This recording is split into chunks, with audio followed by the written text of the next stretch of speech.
everybody, let's say hello. We're back again. It is the Nova Files podcast. I'm here again. It is Peter from Medallion Comics.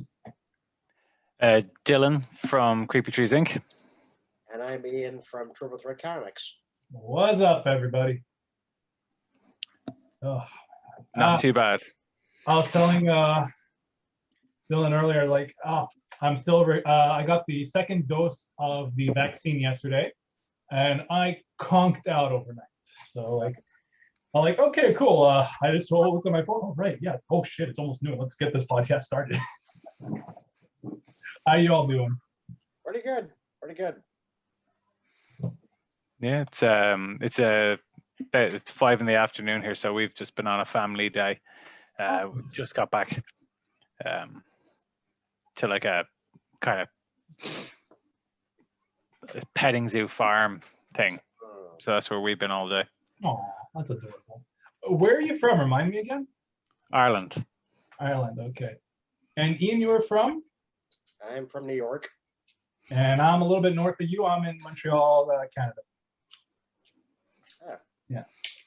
So we're all from a little bit of everywhere, so that's good. You got some 3 locations, 3 time zones. Yeah. Oh, yeah. We got some diversity among these 3 white men. Yeah.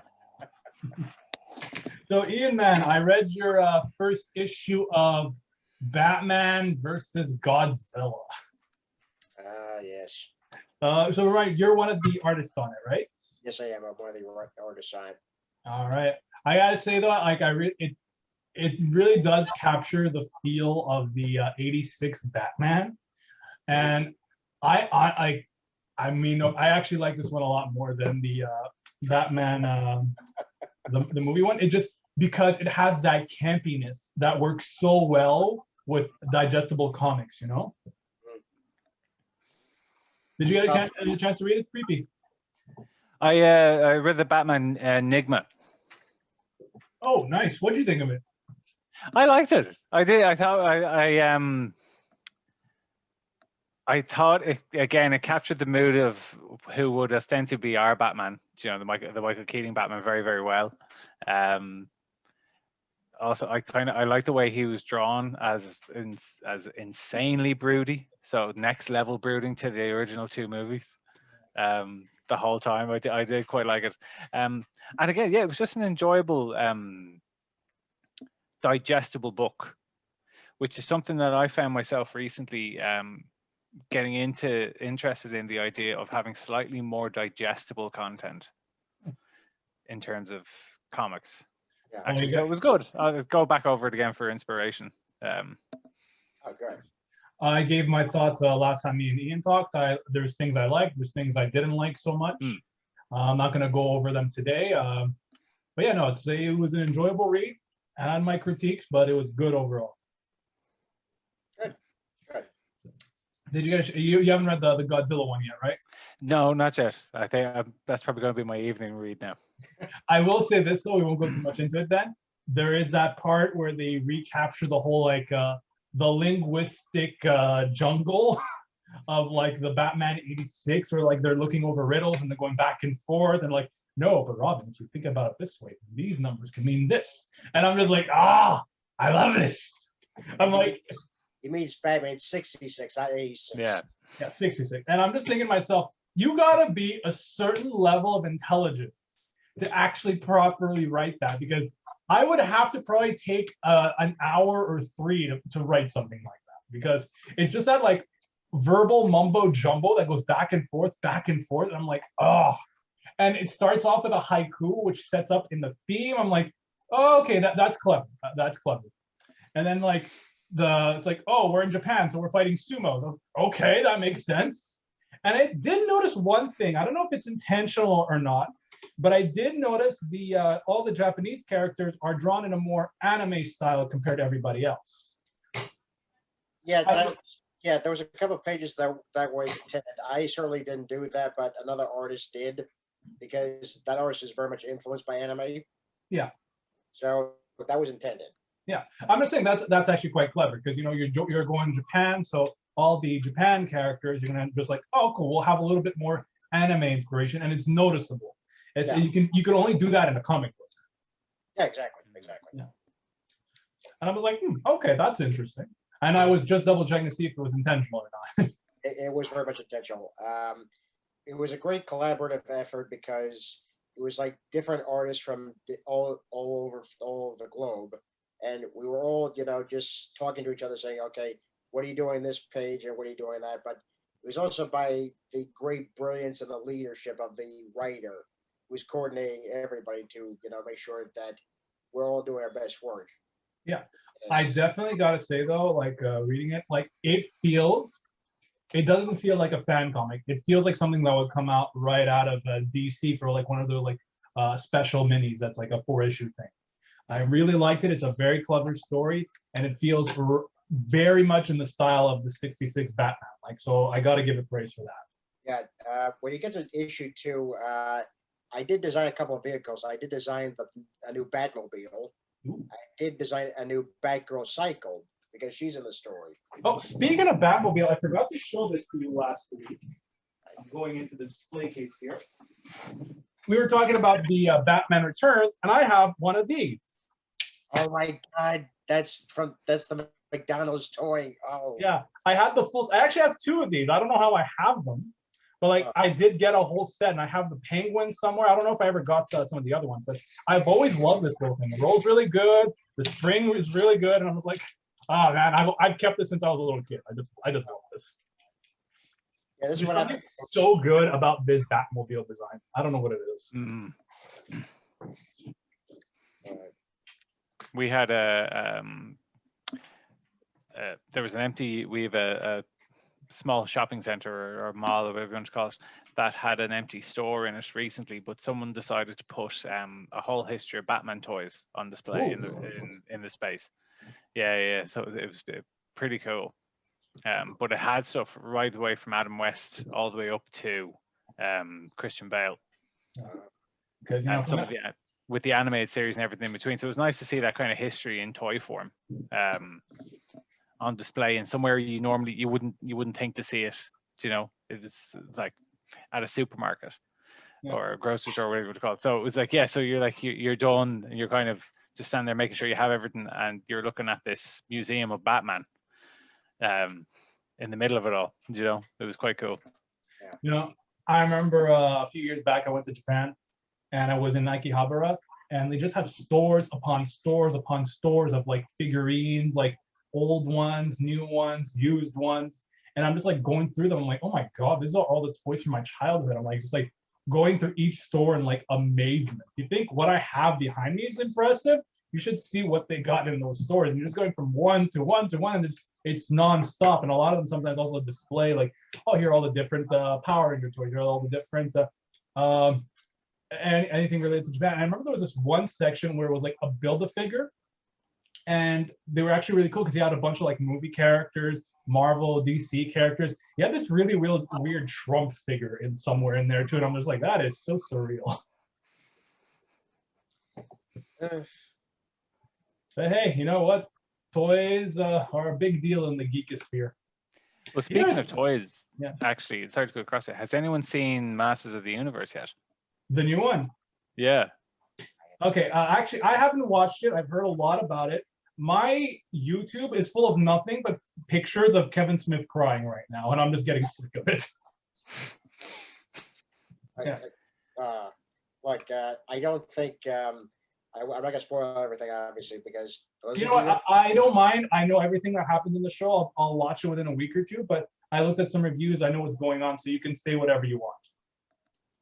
So right now we'll say we're now in spoiler territory. So if you haven't seen the new Masters of the Universe, fast forward ahead. I have to say the show did take very bold steps, because they said it was a continuation from the original show, but they wanted to keep it different enough so that the newer viewers are hooked. And I have to say, I was very impressed. I was very impressed with what they did. I understand the choices that they made, with some of the characters, but again, I did not expect the end result, especially that last episode with Skeletor. I did not expect that, see that coming, which is very good. Yeah, that I think part of it I enjoyed it when I first started watching it. I was sitting there with my wife, and it was like He-Man again, and you're all this type of jazz. I got goosebumps watching it. Yeah. And also it was that I saw a review last night then as well that made a very good point of it's making children's shows into adult shows. Then and you have this. There's still this weird element of like we're talking about a really campy 20-minute toy ad or commercial from the 80s that everyone had like crazy names and It's still like I think yeah, exactly, like we've talked about on here, but it's now now we have to that's slightly subverted because now we have to take it seriously because it's actually an adult cartoon. So there was a little bit of that. Like I think they kind of held that very well. I did like the difference between Adam and He-Man. Now it does make sense a bit more instead of that just being like hair parted this way to that way. To be fair though, in every medium of He-Man since the original, Prince Adam has been portrayed as two different people, and like you have the scrawny Prince Adam and you have like the burly He-Man.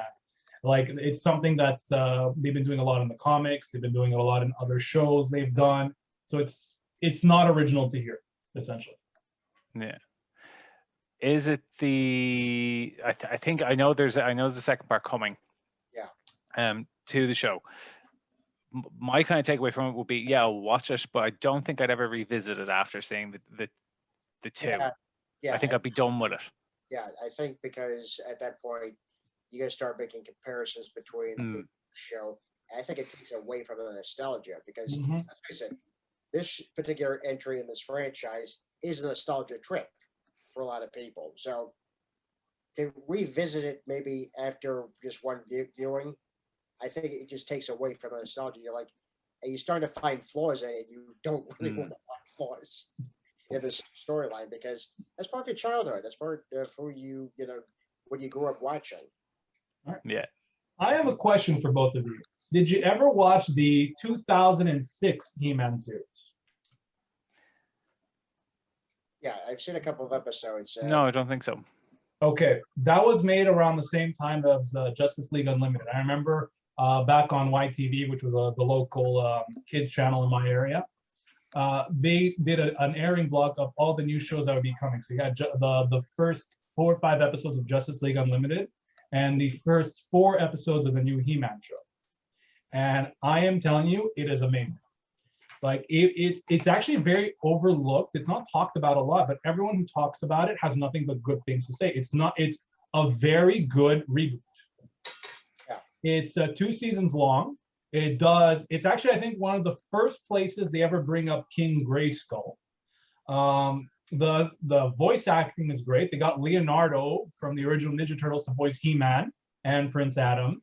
Man-at-Arms is voiced by Optimus Primal, which was just great. And the Skeletor voice actor is pretty good. You even got Skeletor's origins, and you got the origins of He-Man. The first season's all about Skeletor. Second season, it brings in King Hiss and the Snake Men. Hordak was this big looming threat. It never got a season 3 to finish off, but it's a really, really good series. And I'm just like, man, everyone's talking about this He-Man that just came out that's 5 episodes, and no one remembers the 2000 one, which is like arguably way better. Well, I think the reason why that is because they're definitely more drawn to the original series, the 80s series, as opposed to that reboot because again, that's part of the childhood, and to try to reboot it in any way the way they did, again, they're gonna resist because, as you know, with these reboots. Yeah, but what I'm getting at is that it has no hate, that series, at least not to my knowledge. Like it's a generally well-received series. It's just it kind of fell off the radar because everyone always defaults to the original. Yeah. Now, the reason why I bring this up is because I haven't seen the show yet. I've been seeing a lot of reviews. I read some synopses. I know what happened. And I'm seeing a lot of people unhappy with it. And I'm not going to go into it that much because, like I said, I haven't seen it yet, so I can't give a proper opinion. But from what I understand, the series does have a major bait and switch. Yeah, I could say that. At least the first part. I can't really say about the whole series as a whole because we haven't seen part 2 yet, so we don't know what to expect after that. Yeah, but it's very much like, and then I've seen some scenes and like where the main character don't spoil that, the main character of the series is going to be Tila, and nothing wrong with that, but like from what I'm seeing of some of the scenes that are written for her, she has a very not even like her personality doesn't make sense. Like this doesn't seem like how a regular person would act, and I don't know what's going on here. But generally speaking, like I love the animation. I love what they're doing. The whole lost magic, the combining of both the good guys and the bad guys. It kind of reminds me of like a post-war Autobots and Decepticons, where you have people from both sides coming together, and it makes for better storytelling. Now, it depends on your mileage, on if this really bothers you, the bait and switch, or if it doesn't. But the way the character is written, I don't like Tila and how they're writing her. I've loved Tila before, but there's something kind of off about her here.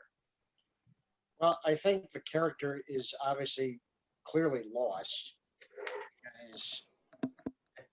because her whole life before, the revelation, she's been lied to. So what happens to her after she learns out the truth? So that person, I think. So I think that's what they were trying to get at. Yeah, so, but generally speaking, the lie is that Prince Adam was He-Man. And there is a really good reason for that. The whole point is that he doesn't tell people, because if he tells people, then Skeletor could easily target him, his family, and friends, because there is a long period of time where he's vulnerable. Yeah, but that's the thing, though. The character, the way it was written, is she's like, you still should have told me. Yeah, that's perfectly fine. But I'm just saying, like, I saw the blow up scene where she like basically two people, their son just died, and she does nothing but be angry at them. I would agree with that. Yeah, I would agree with that, because one gripe I do have is that I don't think that scene was done very well. Yeah, because that scene comes off as just this tantrum when two people have just found out that their child is dead. Yeah, the whole thing with King Randor. I agree with you on that point. Yeah, I remember the whole point of King Randor having this revelation that he's been so hard on his son, and then realizing his son was He-Man, and he's been doing all this the whole time. It's like this. It's a feeling of guilt. Like it's stuff like that is good, but like her blow up just seemed unnatural. And I think it was something else that's not really shown in particularly that episode, because I think she was feeling something else. It was not just anger, but it was something else. I can't put my finger on it. Yeah. I think they could possibly explore that in part 2, especially after what happened to him. Oh, I get it. But also there is the thing of like she's blowing up at the royalty. Also, Man-at-Arms gets dirty. Like he is like their little whipping boy. I'm like, whoa, dude. Like he's first of all following a direct order from the sorceress and from the prince, so he can't reveal secret identities. I'm just like, it's an interesting thing. It's also like a very comic booky thing. Okay, now everyone knows the secret identity of like Superman. What's the fallout from that? Yeah, my second gripe with the whole thing, and I'm not going to go on about gripes, is that I think it's just all really, it's one of those where part 2 is going to explain everything. Yeah, for sure. I feel a lot of it was just this kind of thing of everyone hopped on it for two reasons: either because you already know about He-Man and Master of the Universe and you're a big fan, or you're a big fan of Kevin Smith, and so you have these. You're like, he did Daredevil, he did all these other things. So you have all these preconceived notions of what he's going to do. And I think in some ways he did fill his tropes, because everything's like, I'm Kevin Smith, I'm going to flip it. And then we're going to probably going to get stoned, and I'm going to come up with something else, which is perfectly fine. But I do think there was still a lot of that where he's like, you can feel that we're right now going, part 2, we'll finish it in part 2. Everything is like, doom, and there is some great scenes, don't get me wrong. Oh yeah, no, for sure. And that like I did enjoy it overall. As I say, like straight away in episode 1, where that's what the thing happens, I was like, it was like midnight. I was drinking a cup of coffee, and I was just like, but it's like, it's his show. But there, I spoiled it. But it's that person's show. Here's the thing. And so I'm not a fan. Sorry, I interrupted you. Continue. No. It was just that I think Yeah, I think there was a lot of that. Tila, I don't think she was handled very well, really. And to be honest, I think she probably will be handled much better in the second part. Again, yeah, I think But again, it's like we don't even know really if he's going to get the second part. Like, 'cause you've seen a couple of reviews, and not a lot of people are happy about it. So it's like Netflix has this: either they cancel really popular shows, or they cancel stuff that's got reviewed really, really poorly. They just turn around and go, no. Because also you got to remember, He-Man is a vehicle for toy sales. So I'm pretty sure there is a line of collectors He-Man toys. So the question is like, is this going to sell our toys? Because that's the reason why they canceled the 2002 show, is because, well, we weren't selling enough toys, so we canceled it. And you can see that old show was super toyetic. Even the original, my God, that show was toyetic as sin. Yeah. Giant, I think personally, I'm gonna wait until part 1 and part 2 are out so I can just marathon it. Because right now, I think I'm gonna let the, how do I put this, the wave of it die down before I jump into it. Because right now there's just a lot of negativity about it online. So I'm gonna wait, let that die down, then formulate my own opinion. But I am worried about the stuff I'm hearing. Like, I do love the concept is good. Okay, I'm going spoiler now. We're in a world now without He-Man and without Skeletor, and the people who are left behind have to pick up the pieces and figure out what to do next. It's a good concept. Have the characters been done a disservice in some cases? Maybe. Are some characters stronger now? Maybe. So we'll just have to wait and see. But I will say this to everybody who is unhappy with it: go watch the 2002 show. A lot of it is free on YouTube to watch. Like, literally, I was just like searching He-Man just for shits and giggles. I'm like, oh, cool, episode 1. Oh, wow, an hour and a half. Like the first 5 episodes put together for people to watch free on YouTube. Yes, please. So if you're unhappy, there is good He-Man quality content out there. So you're not going to be at a loss. Well, that's the other side of it as well, isn't it? With all this nostalgia stuff and a lot of it coming back because people are running out of ideas. I think we do load things a bit too much as an audience. Oh God, yes. Like, which can ruin everything for us, really. Yeah. You know? What was it there? They made a new Rise of the TMNT show, the Teenage Mutant Ninja Turtles, and my God, that was getting some flack for a while there. But then people started opening up to it because I had some really nice animation. I was probably one of those people, to be honest with you. Well, I saw it was like another version of it, another reboot of it, and I'm just like, you had something that was perfect, why bother? But then the other side of that is, as there's all sorts of issues with that original thing, is like when we have found something at a certain point, we have therefore for the rest of our lives, if we enjoyed it or if we hated it, we've loaded it so much that nothing that can compare to that. You know, I think we are very, people who are,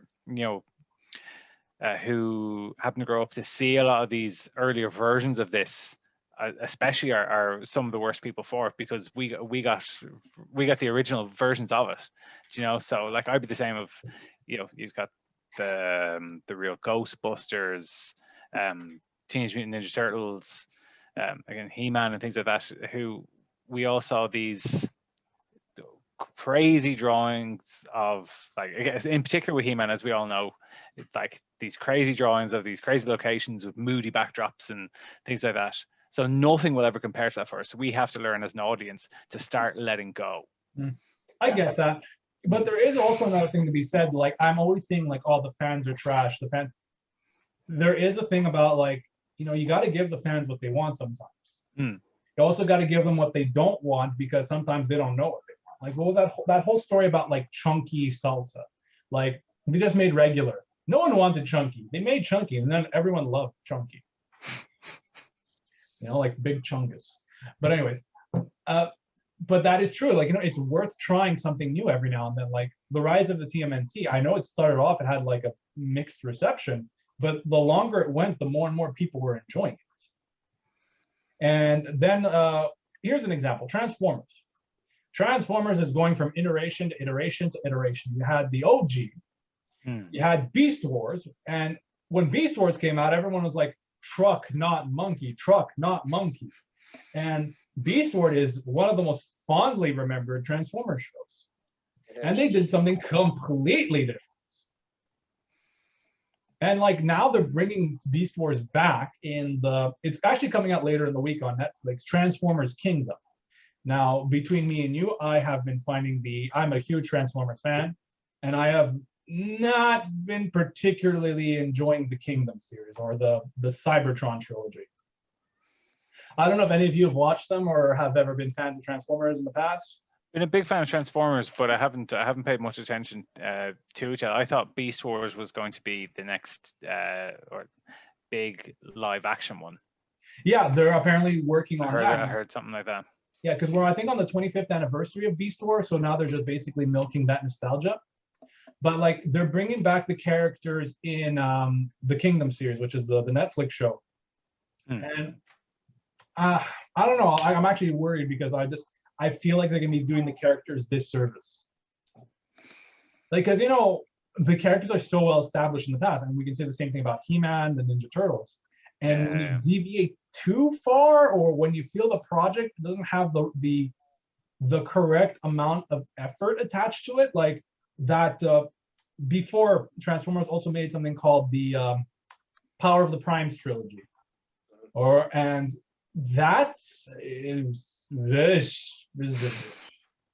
I like that. It's very mixed reception.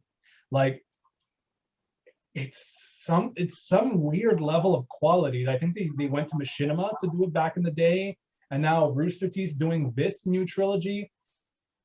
Like, one, you can tell they're doing it cheap because the voice actors are not the best, and they refuse to get unionized voice actors because it costs too much. Because back in the old day, all the Transformers show used unionized voice actors, which is a lot of times, oh, cool, that's how we're getting such quality out of these lines.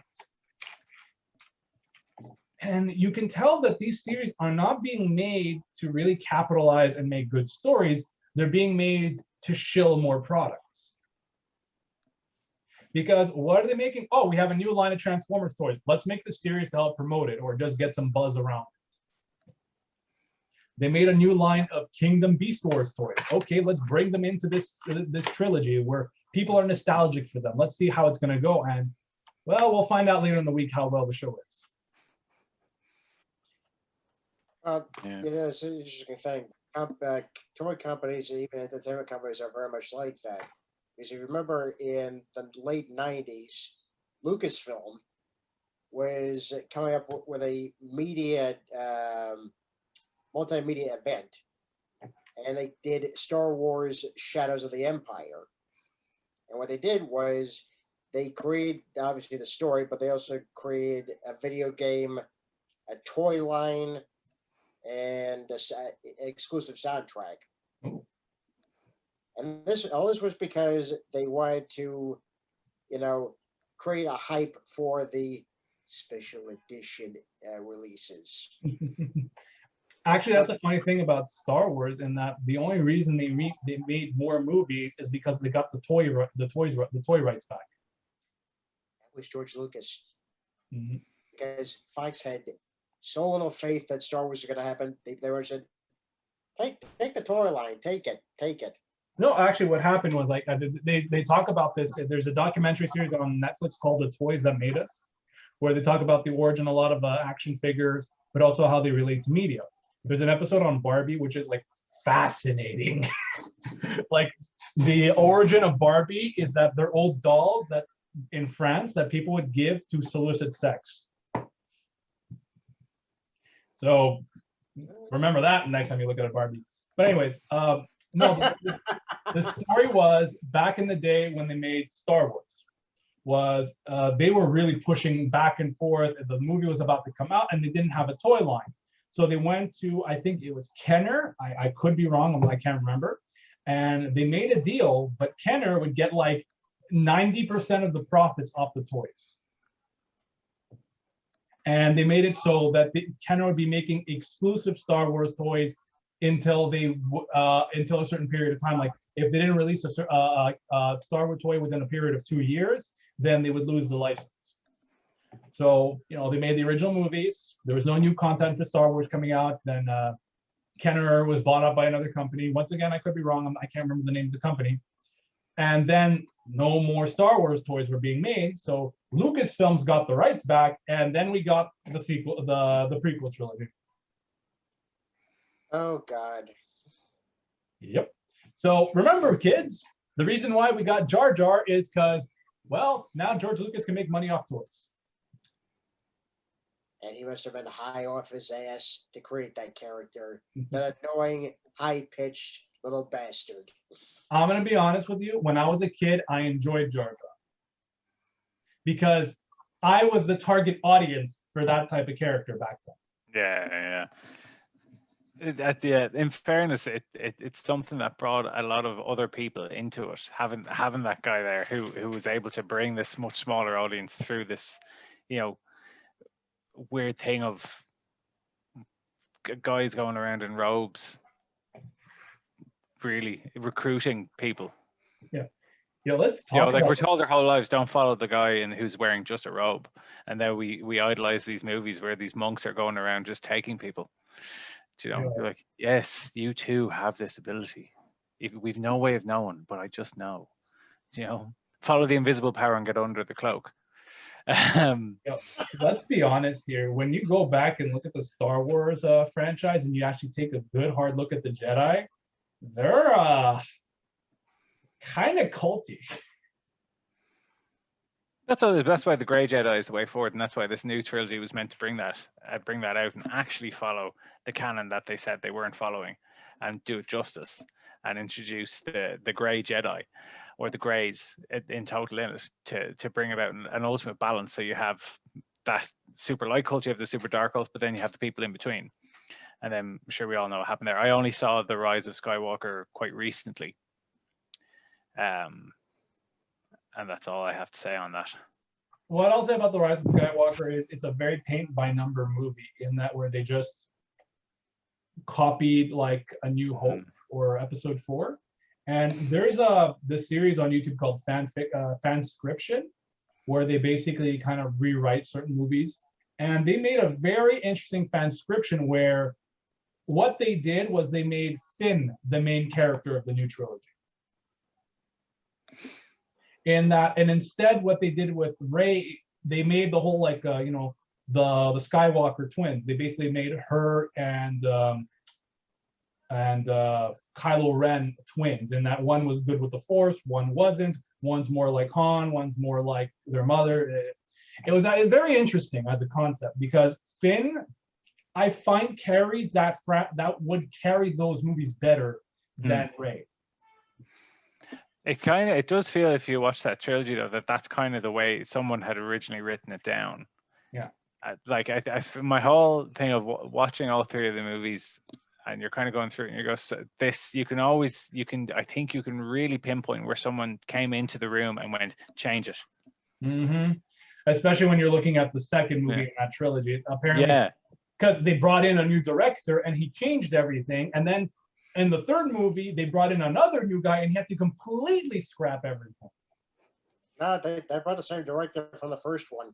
It was JJ. JJ Abrams did one, the Force Awakens and The Rise of Skywalker, and then you had Rian Johnson, who was coming in to change it. And I think had Rian Johnson been let do what he was going to do, we would have had that. We would have actually had that clearer path, and where we would have had, by the end of it, we would have had. We know what we have now, because there's going to be Star Wars films. I think the thing that Disney have declared is there's basically going to be a new numbered Star Wars every couple of years, if not every 5 years or something like that, with all these bits in between. Can't quite remember the actual numbers, but I think Rian Johnson's trilogy, because I think he still has that, his Star Wars trilogy will be an introduction of the Greys, if it hasn't already been announced.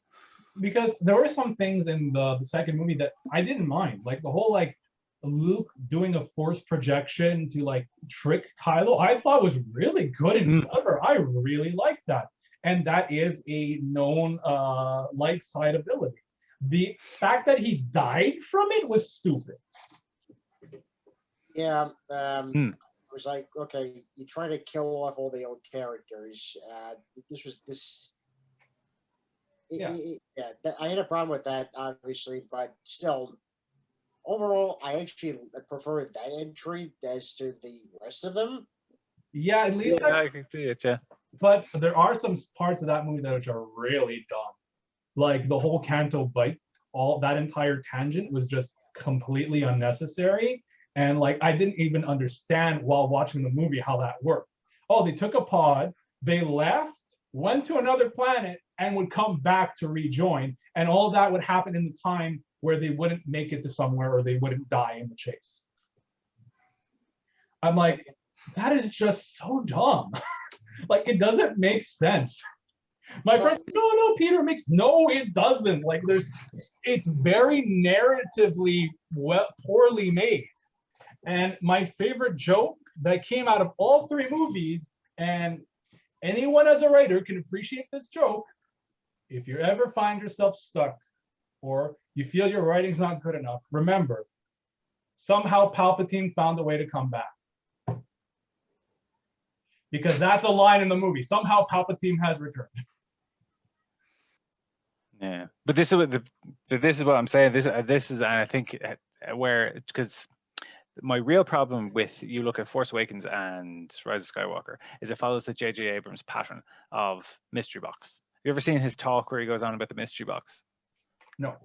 Where he says like he equates everything in what he writes to has to be a mystery box.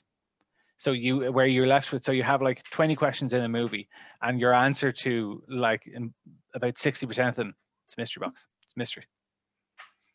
Yeah, where that works in like some movies, I think in something like this where we have such an established canon and there was just so much material that people, again, maybe this reverts back to the first point of I overloaded it with my emotional attachment, but oh god, it equates perfectly. But there was this thing there where they just turned around and said, no, we're not going to do it. But again, it was like, well, no, actually, we are, but we're doing it our way. And then someone came in the middle and said, no, we're doing it the way it should have been done. And then the mystery box had to happen. So I think that, like in particular, like have you read any of the Star Wars extended stuff? The extended kind of canon universe? I know a lot about it. I know the whole, like, there was this whole clone there. Let me find my words. There was a clone Palpatine. There was Luke's two kids. There was Mara Jane, which was a very popular character. There was the fact that Chewie, the only way they can kill him was dropping a moon on him. There's the Thrawn. Thrawn, he's the blue guy with the red eyes, right? The Thrawn trilogy which was apparently very well received. And apparently that character is so good that they finally actually brought him into the canon, where they brought him into Star Wars Rebels. Yeah. Yeah. But it's even at that, it's like this whole thing of, you know, the Palpatine connection. Like it's just everything got treated so flippantly because that it was this idea of the mystery box, but we have this singular heroine who has no personality. So everyone can project their story onto them. And don't get me wrong, like I think for what was there, like there was some stuff that I did enjoy. You know, I think you can turn your brain off and really enjoy it. I think you can. They're popcorn movies, but yeah, because coming out of it, I enjoyed it more than the other two because of the action in it. But when you stop and think about it, a lot of it is like, well, this is kind of dumb. I think that's really where I have such a problem with the new trilogy, because when you look back on a lot of it, like, yeah, there's some great sequences. Like, don't get me wrong, there's some of the best sequences in Star Wars in it, but we knew the moment Disney acquired all of it, there would be. Like, I don't think anyone had any doubt. But that's when you start to look at it, then you kind of just look at a lot of it going, yeah, but it might as well be the Expendables for kids. Yeah. Oh man, here's the thing though. With all this Star Wars stuff going on, I've had way more enjoyment in watching Star Wars: The Clone Wars, Star Wars Rebels, and The Mandalorian. Yeah. It's right back to basics for those particular series. But here's the thing, though. You know, with some of those series like Mandalorian and some of the other ones that they're planning, those are stories that haven't been told yet before Mm-hmm. The original trilogy. Or No, Mandalorian, that's actually a sequel to Return of the Jedi. actually, all the live action stuff they're making. I know there's one called Rangers of the New Republic. That one is set also after the original trilogy. I know one's about the story about Ben while he's on Tatooine, which is going to be, I don't know how entertaining. But it'd be interesting, but that's the point. There's stories that are not told and not involving the Skywalker family. Yes. People did more stories like that. I think they'd be more invested, in this franchise. Oh, I completely agree. My best buddy Eric, he would totally say like, it's kind of nice if they would just do more stories without the Skywalkers. You can get a lot more done that way. You don't always have to go back to Luke, Leia, and Vader, and which is one of the reasons why I enjoyed Star Wars Rebels so much. Did either of you ever watch Rebels? Yes. Yep. Yeah. Okay. So for those of you who don't know, Star Wars Rebels is a story about a resistance cell during the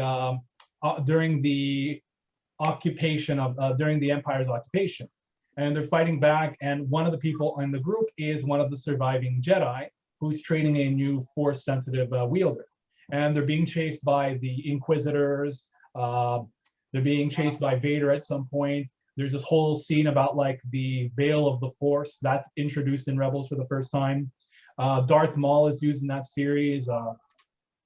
Ahsoka Tano is in that series as well. It's a really solid series. Like if you told me they made that into a Star Wars movie or a Star Wars show, I'm like, yeah, okay, it's great. It's very paint by the numbers, but I very much appreciate it. I thought it was a very good, solid show. I was fortunate I watched it when it was done, so I got to like watch one episode after the other. And when they brought Thrawn into that show, I'm just like, man, okay, Thrawn is such a good villain. Like he is so calculating, he knows what he's doing, he's clever. Like you cannot pull a fast one on him. And apparently, I think they're trying to bring him back in the new live action stuff, in that he was name dropped by Ahsoka Tano in Mandalorian. So that means, and we're seeing a lot of the Mandalorians we saw in one of the Mandalorian characters, the blue girl, I forget her name, was originally from Rebels and Clone Wars. So that's the first time we got an animated character that was brought into live action, and apparently it's the same voice actor. Yep. So that I found to be really cool. So that means like, well, does that mean we can see more of the characters from Rebels or Clone Wars brought in to the series?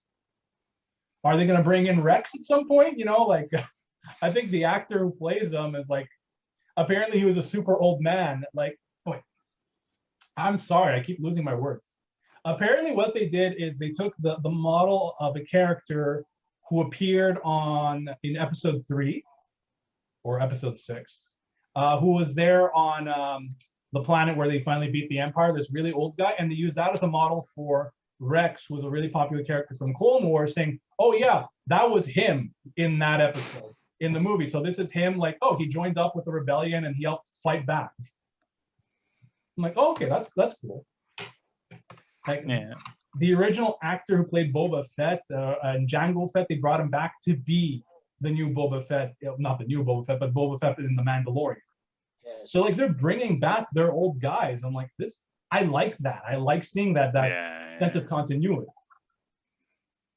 But that's where it's giving that where we were talking about earlier, actually, where you're giving the fan base something that's familiar, but pushing it forward with something that's not as loaded with this new material. Like I'm really looking forward to the Book of Boba Fett, and the Mandalorian itself. I think the Mandalorian itself that was season 2. I think we've got at least 2 more seasons of that, and then that's really done.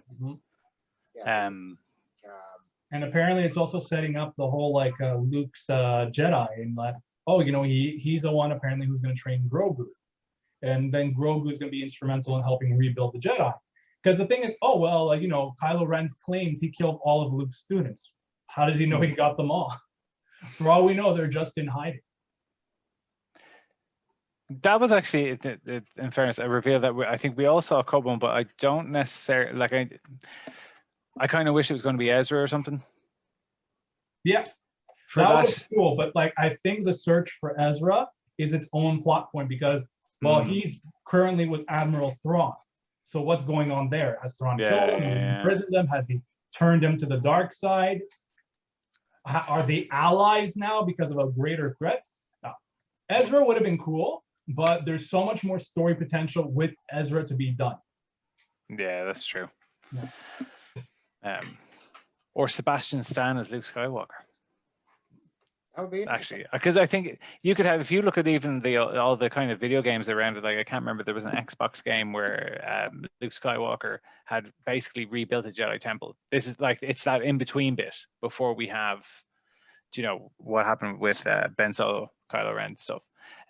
Where there's so much stuff that we have experienced, but we haven't really experienced.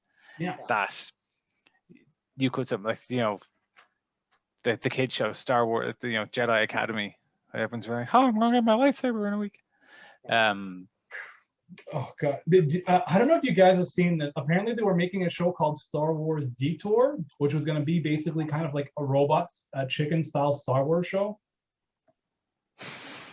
I didn't hear this. Okay, you could actually find the leaked first episode on YouTube. Just write Star Wars Detour. The story behind it is this was before the acquisition of Lucasfilm by Disney. So Lucas really loved working with the Robot Chicken guys and doing those Star Wars specials. So he called, what's the name of the guy who does the Robot Chicken? It's Ben something or? Seth Green. Seth Green, thank you. So he called up Seth Green and they actually made a 40 to 50 episode series, which was like, you know, 10-minute episodes. And they're all basically parodies of Star Wars. So like one of them is like Darth Vader's like, yo, yo, yo, the dark side is cool, join the Empire, like as a recruitment video. That was part of like the trailer they made. But then the acquisition happened and they basically took that series and they shelved it because we don't want to poke fun at Star Wars right now. We're going to be putting out these new movies. Last thing we want to do is like demean everybody in the series. And there's this whole thing about like Ben Kenobi, who's being haunted by the guy Liam Neeson played. What was his name again? Qui-Gon Jinn. Yeah, he's being haunted by Qui-Gon Jinn, and it is like it's like oh blah blah blah blah. Like you can find the trailers, you can find the first episode online. It's kind of ridiculous, and I really wish they would just put it out, like just put it all on Disney Plus for shits and giggles, like all of it. Well, it sounds like there is a Lego Star Wars series on Disney Plus. It's a C-3PO is like the lead character. There's a lot of stuff in that sounds exactly like that. It wouldn't surprise me.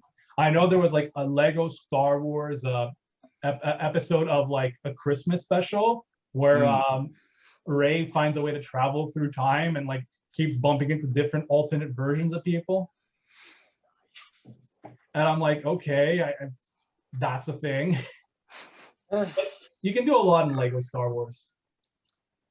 Okay. It is a great universe. I'm going to say this for the sake of people about trilogies. All right, I'm going to say this. And this is for the movie people, if you're watching.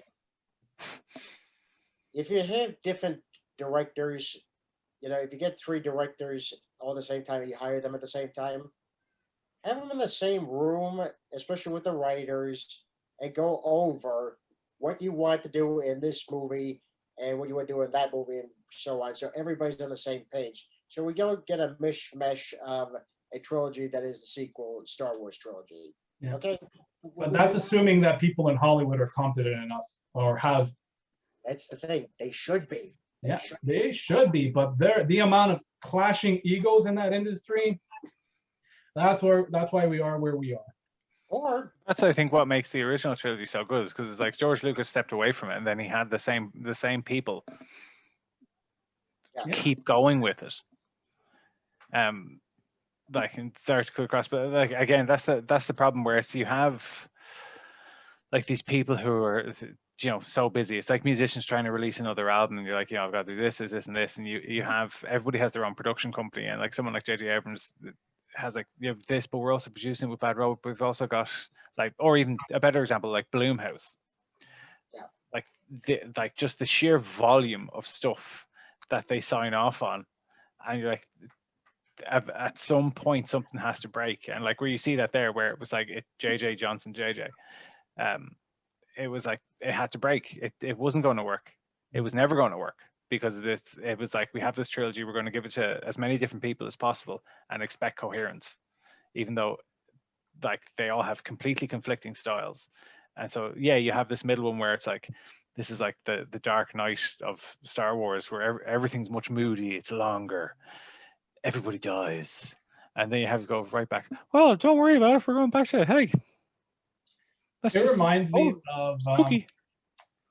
what was it there? It reminds me of the story about like the original Star Wars movies that George Lucas made. He made them, but he had feedback. So he had people know that wouldn't work. No, you should change that. People were meddling with this script, but he was in charge initially, and everyone loves the original trilogy. And then when he made the prequel trilogy, no one was questioning him. He could just do whatever he wanted. And then we got the negative feedback from that. And now you got the new trilogy, which is basically, hey, let's make this by committee of Disney and our high overlord mouse. There's so much like ego and politics and agenda behind the new Star Wars movies, where they sacrifice the story. Yeah. Sorry, I just heard that. I had a vision of that South Park episode where they go to Disney to try and pitch something. I was like, who the fuck are you? I didn't hire you. Yeah, that sounds about right. Did you hear that Disney's trying to copyright Loki? What? Like, yeah, they're trying to copyright Loki as in the Norse god. There were some cases like on certain websites where things that were I'd be surprised if they didn't. Yeah. So things related to Loki, the Norse god, or photos of him that are outside the MCU, they've been copyright striking it. I'm just gonna say this straight up. I hope the guy Disney never acquires any of our comics. Oh God! I am just saying that. I don't want them in charge of our comics. Let's put it this way. I would hope that one of us would get that big one day that Disney would want to buy our comics. But obviously, like, you know, hey, I'm offered millions of dollars and maintain certain rights over my characters. Fuck yeah, buy it, man. I don't care. Like, I'll write my own like definitive ending and I'll release it when I die. I'm like, okay, yeah, they've ruined my IP. Okay, you know what? I'm gonna write my own version of the story. I'm gonna get my indie friends to draw it. And you know what? I'm just gonna release it for shits and giggles and tell people, yeah, this is the definitive ending of the story. Don't everything they put out afterwards is non-canon. Just to fuck with them. But I'm not surprised by that at all.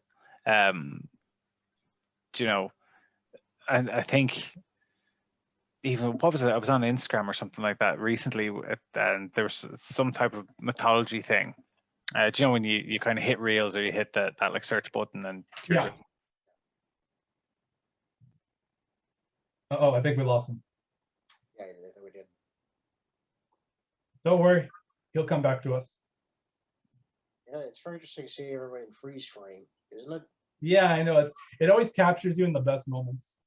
Yeah, especially when he's in action. Because look at him, he's so relaxed and he's making his point.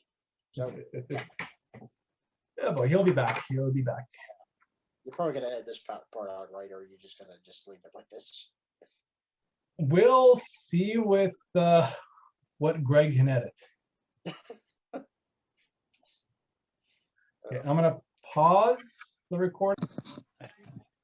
Yeah. All right, we lost you there for a second. Looks like you got disconnected. What happened? It was the apocalypse. Everything just died. Well, the important thing is that was a copyright strike on Disney's parks. Disney copyrighted our podcast. Yeah. I just got shut down by Disney. I believe it. The algae rhythm is out to get us. Yeah. Something just went off. Anyway, I think we're all right now. Yeah. So you were saying before you got cut off. I'm afraid to say it. Just a second. Don't worry. We're all friends here. But it's like so it's like I wouldn't be surprised in trying to. I wouldn't be surprised actually if they won a trademarking case against a mythological being. I mean, you know, because it's that whole thing. It's they're too big now as well. Do you know? Yeah. And who's really going to turn around and go, you can't claim somebody that might not actually have enough people who still believe in something like that now as well. If there's no one there to defend it, it cannot not be claimed by anybody. To be fair, though, they've been unsuccessful in doing that for all their Disney properties and the stories of the Brothers Grimm. So if they haven't done it for those guys, I don't think they'll pull it off for Loki. Yeah, it's kind of like it's very much the automated copyright strikes in that they just see the word and they claim it. Like, you know, on YouTube, anything you do, it gets messed up. But no, it's messed up. Oh, speaking of copyrights, who saw the new Space Jam? Careful now, because my internet is just saying it's unstable. Someone is listening. So we'll do the next point quick. We're just gonna ask who saw the new Space Jam? I did not see it. No. What happened? Yeah, I saw it, and I'm gonna tell you, I'm not gonna go into it. It's just like I came out of the movie and I'm like, that happened. Like I had like very mixed feelings about it. Apparently, Like the original director of the first movie. what? The original director. Oh, you didn't notice? The original director of Space Jam, the first one, expressed his feelings about Space Jam 2. And what were they? Now you got me curious. All negative. All negative. Why are you doing this? Okay. I mean, I get it. But that's a fair question, though. Yeah, why are they doing it? I think to promote all of Warner Brothers properties, because this was less a movie about the Looney Tunes and a basketball game and more about let's shill all of our different properties. But why? Because why not? Okay. Like there's one scene in the movie where like they're on the court and you have all these various Warner Brothers properties characters behind the main characters, and behind the bad guys is people dressed up as villains from the Batman movies. So you got this guy cosplaying the Penguin, you got this guy cosplaying Arnold Schwarzenegger, Mr. Freeze, and it's so distracting. Okay. Yeah, I gotta say, there isn't a comic adaptation of this movie. I gotta tell you, I read it, so I know what happened in the movie. The comic actually is better than the movie. I'll look into that because now you got me morbidly curious. But the thing I didn't like is that one, they went video game rules at the end and nothing made sense. So there's no stakes. Like I just have very weird feelings towards that movie. And like you just have like, oh, let's go into all these different movie properties and the Looney Tunes are invading. Like what? Elmer Fudd as Mini-Me, Daffy Duck in the DC universe trying to be Superman and therefore causing all of the crimes he's trying to stop. Which in of itself is an interesting idea, and I'd rather see that as its own thing. Like, hey, you know, we're gonna make a Looney Tunes special where Donald Duck is trying to get into the Justice League. I'd watch that. It's the kind of Looney shit that Looney Tunes would do, but it's just like it feels all over the place. It just feels like, oh, let's try to shill our different properties. Yeah, definitely ego stroke LeBron James. Yeah. Like there's somebody on scene the entire time just stroking his ego. Yeah, I think it was like even when it was announced, I was kind of like, oh, Space Jam 2. Never needed. Okay, you know, it was like that. It was like, yeah, we're going. You know, whoever is what people interpret to be the new Michael Jordan, in terms of fame and celebrity, and like literally, like everybody knows who LeBron James is. You know, if you don't play basketball, if you've never seen a basketball, you know who he is. I'm going to disagree because he's just kind of everywhere. So, and then it's again, we have all this thing of like when was the last time a new Looney Tune actually came out? There's been a few cartoons over the last. Which would be my question. You know, because I read there were. There have been several Because even over on this side of things, over here, like Looney Tunes movie. because No. there's no, they don't really have a relevance like over here in Europe anyway. Yeah, but there have been they've kind of lost all that. Yeah, there have been constant Looney Tunes shows over the last 5 years. There was like the Looney Tunes show, which was really good. There's like the show called Bugs, but like they're kind of underground. Like not everyone knows about them, but they do exist. People are watching them. But and as for LeBron James, like I'm not a big basketball guy. I'm not a big sports guy in general, and I honestly like the name doesn't register until this movie. Michael Jordan. Even though me, as a kid who wants nothing to do but play video games and watch TV, knew who Michael Jordan was. But that's me, maybe. Anyways, this movie's a corporate shill. It feels like a corporate shill, and Space Jam is basically a product of its time, and it's a very good example of a product of its time. I wonder if this will be the same.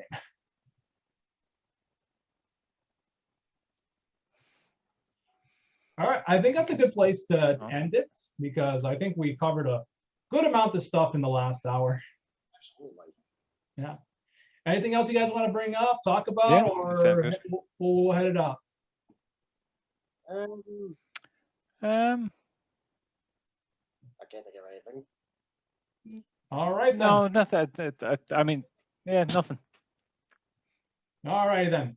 So thank you all for watching. All 4 of the people who watch this podcast. You are our reason for doing this.